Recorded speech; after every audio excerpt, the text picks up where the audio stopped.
Fleet media, we've been interested in for a very, very long time. There's a lot of technologies that have come to market recently that are opening doors to be able to leverage the nationwide data set to answer the fleet questions that a lot of people want answers for.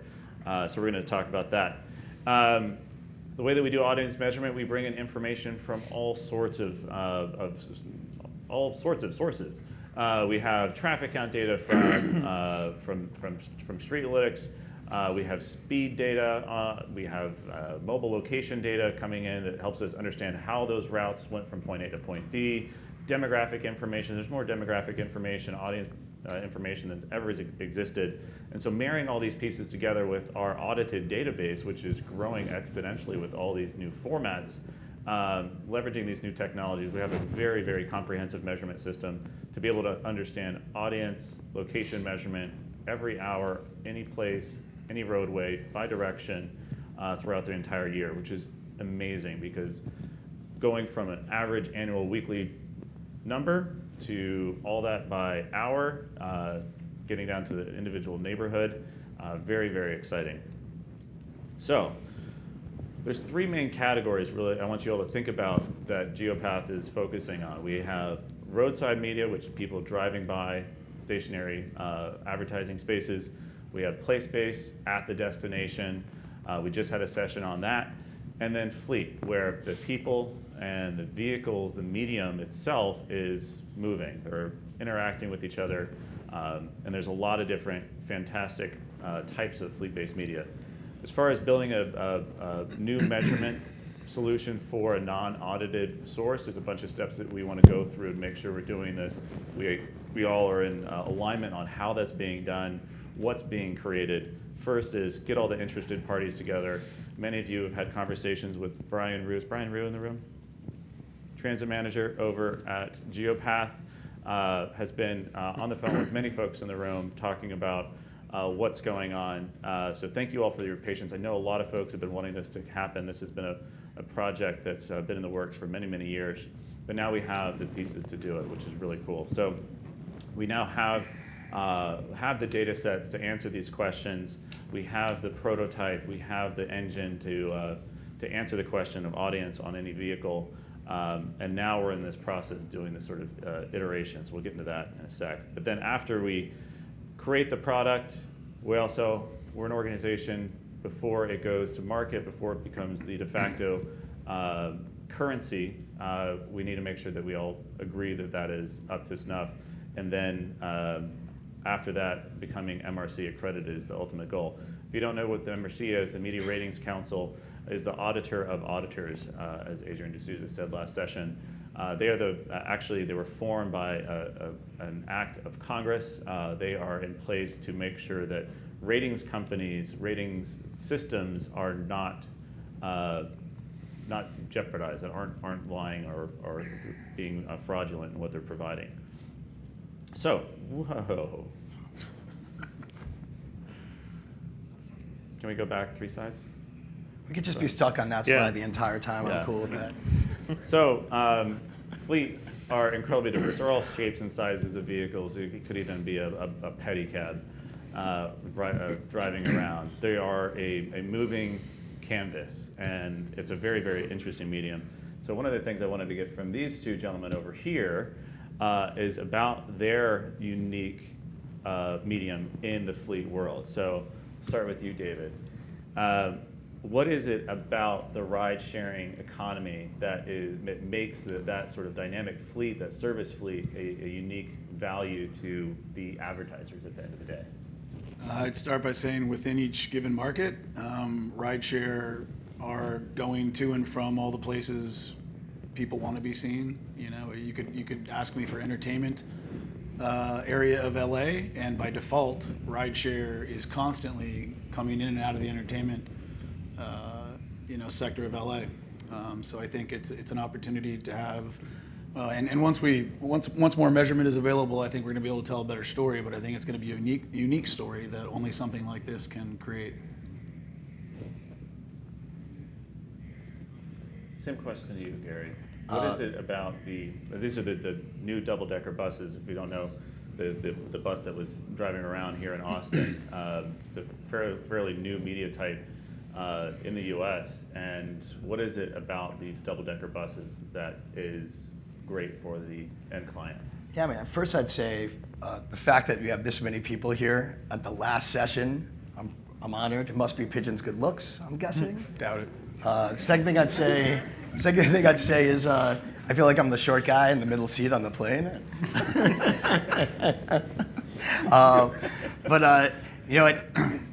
We created this format because to solve a problem, a challenge that our clients kept coming with and to us with. They wanted to be able to achieve a large impact and reach, but solely within the core city centers of the country.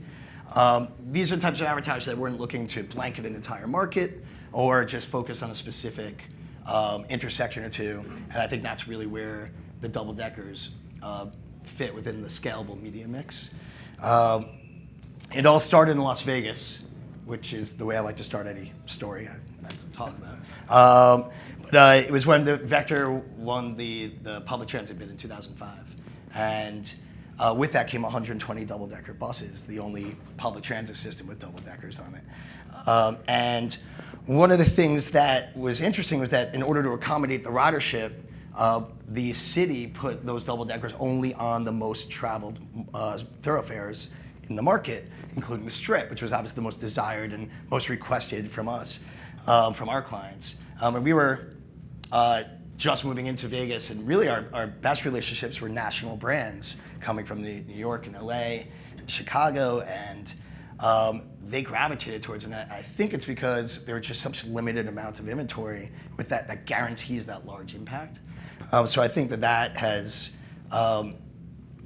that gave the advertiser an opportunity to not have to waste impressions reaching everywhere. So not just the audience, but the context of it. It's happening on the Strip. People are seeing it on the Strip.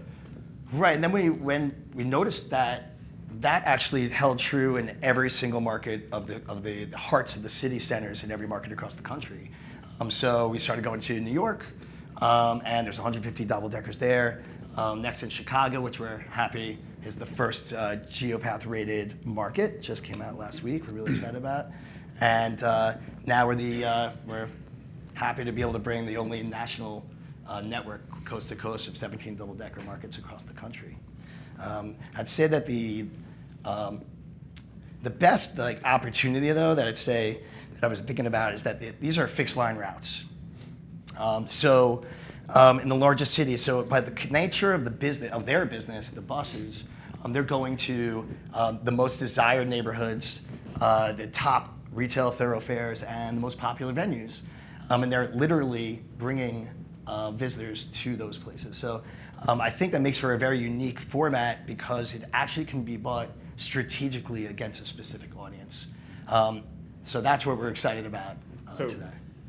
So understanding that audience and getting the measurement, what did you both do for audience measurement in the absence of like a currency like what we're building now? And what was missing? Yeah, with Sticker Ride, it started internationally. So LA was the third stop. They have offices in London and Moscow. They created their own algorithm, way above my pay grade understanding, in that these are math majors that took existing media within the marketplace and leveraged the routes against those impressions that they saw, and it varied against small format to large format, and then attributed the time of day, traffic counts, all the other variables that would nighttime versus daytime So it's just as sort well. of using a proxy to get there. Yep.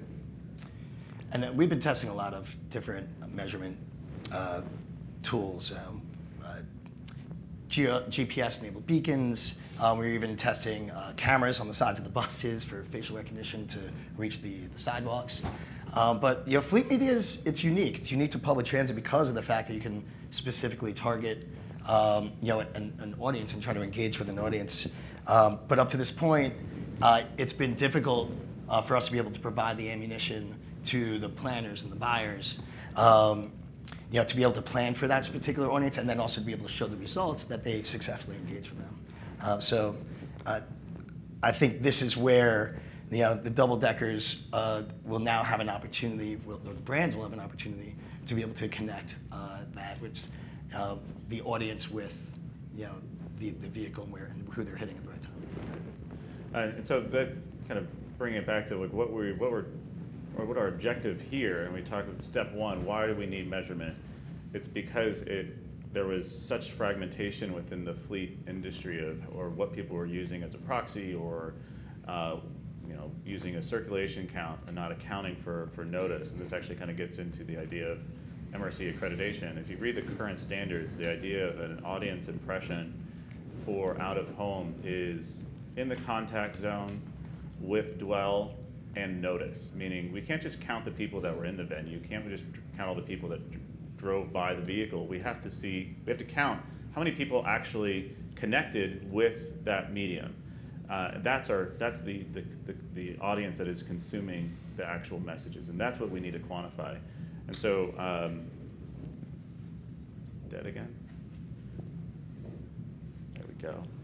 So, working with Intermix and Matthew, over the past almost a year and a half that we've been tinkering with this idea, trying to find the best engine and scalable. You can do it, but you got to do it a lot with 50,000 vehicles in a market. It's been the idea of building a routing engine to ingest not just the timetable data that you would get from a public transit route, but the GPS data that we now can get off of a lot of vehicles. And then sort of this, if you have a known route that it's always going to be taking, that's one thing.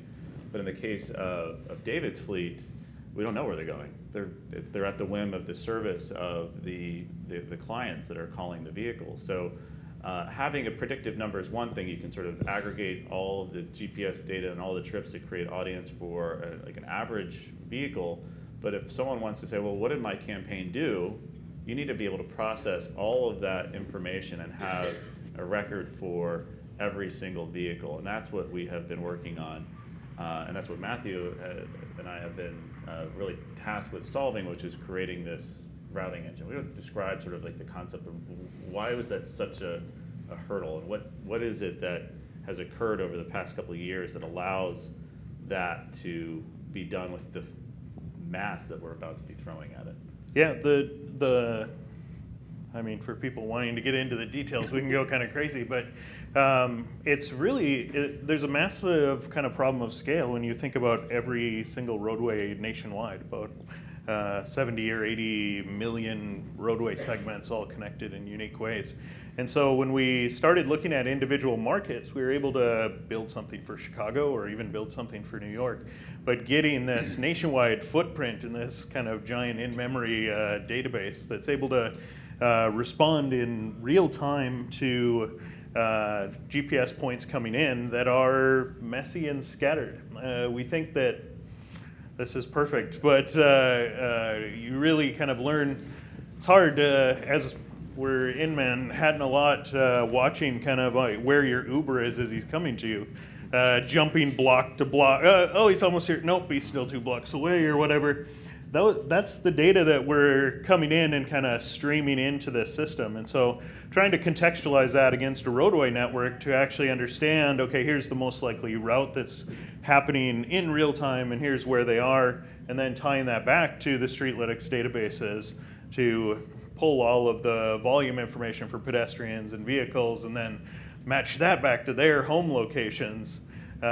It's a large task for an individual billboard that's focused at 6 pieces of different frontage roads and crossroads, but suddenly to look at, well, this vehicle traveled down 2,000 roadway segments, each which had their own unique audience, has been very much stressing the computing resources, but I think we got it now. So yeah, it's been an incredible problem to tackle, but then also very rewarding when you start seeing it come out of the other side. So one of the foundations that also needed to be in place for us to tackle dynamic fleet was to be able to have a traffic count, have a speed value for every hour of every day on every road in the country by direction The only reason that exists is because of our partnership with Streetlytics. Is he in the room? No? There he is. So City Labs, our partnership with City Labs, we've built this national population movement data set to be able to serve as the reference for how many people are on any given road at any given time. And be able to have that for predictive purposes, so looking out in the future, but then also building that in the past to say, okay, this is what happened last month on these roadways. This is the GPS data. Who did I actually deliver to during my campaign for that one vehicle, for all of my vehicles, aggregated up? What was the reach and frequency for the marketplace? What was the audience delivery by zip code? How did that impact what my campaign objectives were? Were we trying to drive social engagement? Were we trying to drive sales? Well, you have that information at the zip code level now, for sure, perhaps even more granular. So now we're closing the loop on a lot of stuff now to be able to start finding correlation between the actual audience delivery at the home location, but those impressions are occurring on those vehicles that are moving around the marketplace. So impressions over here, people live over here, vehicles now over there. It's a rather insane problem to solve, and we're really excited about bringing this into the Insight suite and being able to create the tools to be able to visualize this and make it digestible. So one of the things that I have on the screen right here, this is the new Insight suite application. Please come by our booth, check it out. We are currently rolling in these prototype solutions like PlaySpace and Fleet into this system, because the idea is to have all media, the audience, if it's on the side of a bus or if it's on a transit shelter or in an elevator, they're all audiences that we want to be able to deliver to. And so if you're trying to find out where you're going, if you're on the buy side, trying to find out what locations are the best to reach this particular type of audience, you can do that nationally. Or on the flip side, if you are, you and I were talking about this earlier, if you're on the network side, now you can say, well, what is my audience? And what would you do with that information? So this is a sort of another little image of the fleet, basically what do you call them, the photo sheet of a particular route, getting all the lovely information, GRPs, reach frequency, impression information, in-market audience, demographics that the unit delivers well against, Starbucks drinkers being the highest one on this unit. Hey, Dylan, real quick on that one, what I thought was really cool on the slide back is that up here they give really detailed insights, which, now that at Vector we had the acquisition of direct media, we now have 50 markets, but also 50 sales reps. This tool will make our team more efficient. They're going to be able to proactively identify which verticals, which categories are specifically right for our media mix and be able to bring to brands, and even which brands our audience has an affinity for through third-party data. And we're going to be able to share that with our clients proactively to be able to give them the ammunition to be able to really be able to include this in the media mix earlier in the process. So pretty cool. Yeah, and creating this sort of this reporting, this visualization, infographics of all of this information to be able to create a picture that tells 1,000 words, that's all going to be part of what we're rolling out this summer. So some of the stuff, again, all of our GeoPath members, your credentials will get you into the system, so go play. But if you click on the project and reporting tab, you'll see some of these images of things to come in the next month or two.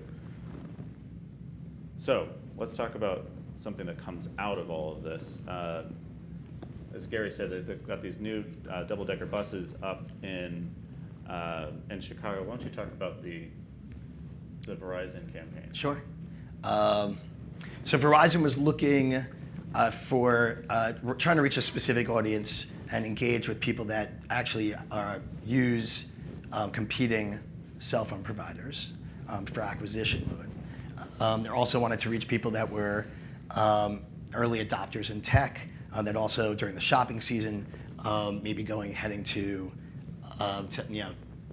electronic stores, cell phone stores. In the past, what we've been able to do is we've been able to show them on a map, plot down where all the stores are, against our route and go for it, this completely changes the game, because now we're going to be able to actually show exactly what audience, how many people, but also the makeup of the people that are specifically through the GPS that we provided Dylan and his team, that are specifically at that point of that time being in contact with that ad, and it's an absolute game changer. So just a nice little visual of the home locations of individuals in the downtown Chicago area that are exposed to this loop route, but not just at the local level, because this information exists and you're getting home locations from all over the country. You can also understand your travelers, Right. where people are coming from outside of market. We saw in some areas in the downtown area, up to 30% of the individuals are there from out of market, business travelers, tourists, a lot of different purposes when people are visiting Chicago. All there to This go is shop. awesome. Right. Right? On Michigan Avenue.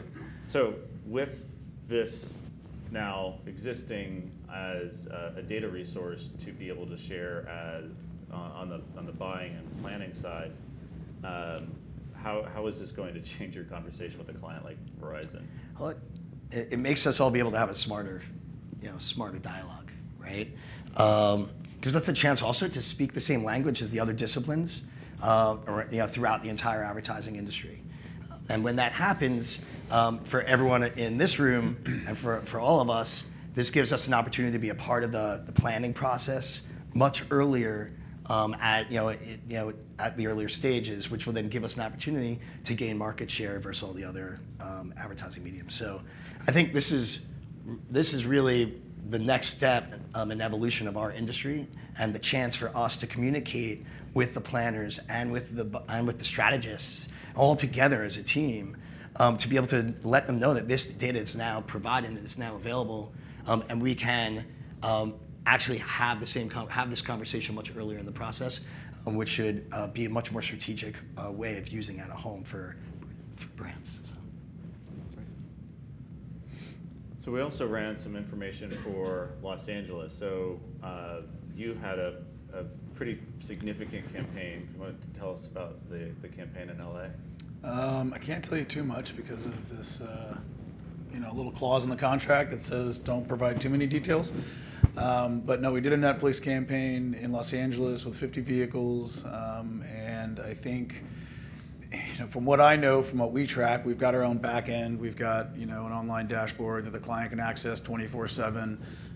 You can see where all your cars are. You get to see photos of everything, and there's a heat map that ended up being very impressive. And I think once we're able to layer the actual demographic data that you guys have, once you run all 50 cars, I think it's going to tell a very interesting story, and not only illustrate that the reach that these cars, very disruptive reach, but the reach is unparalleled. And I think, as we were talking about earlier, unlike stationary media, where the reach is, there's a ceiling that you can achieve, I'd say, again, I'm very excited for the data to come out, because at this point, we're not like a fleet that's routed, in that, we know where we're going to be going, and we can start having that discussion early.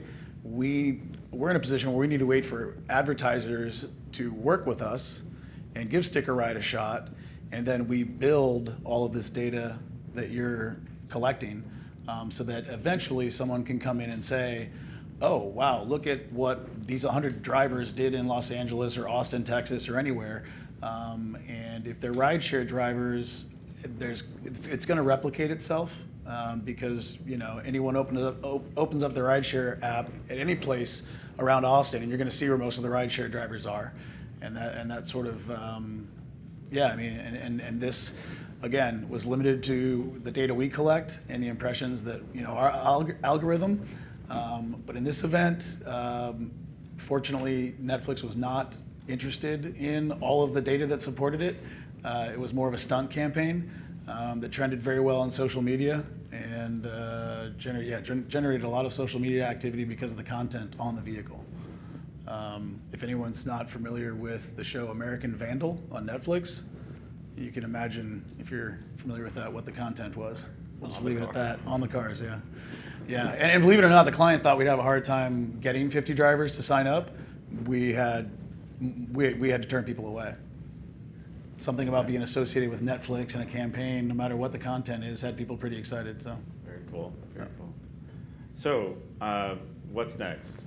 For all those fleet operators out there, we're going to start reaching out to all of the, I believe, 68 members that we are aware of right now.